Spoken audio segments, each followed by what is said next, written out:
Mga kapuso, ayaw palingla sa mga tao nga feeling close, nga dili ni mo kaila, kay siguro gayud kang mabiktima.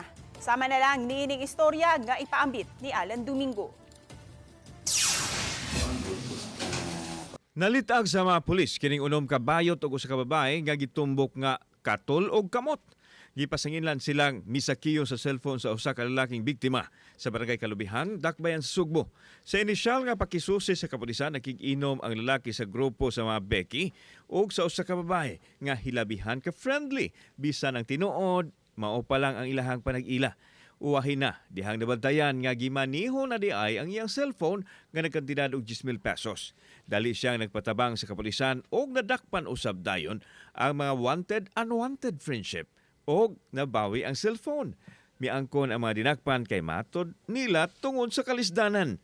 Panasayran nga kanunay na matod pa kini nilang gihimo sa uban nga misalig dayon kanila. Nadakpan ang usa, then follow-up operation, nakuha na ang uban dito doon sa dapita. Then ni-match sila ang nadakpan with those with the CCTV footage. Ako mamog na pa dyan ko ng presyon nga.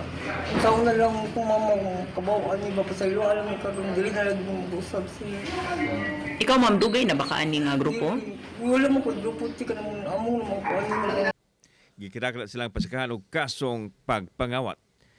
Kauban si Clover Lumayag, ako si Alan Domingo. Balitang Bisdak.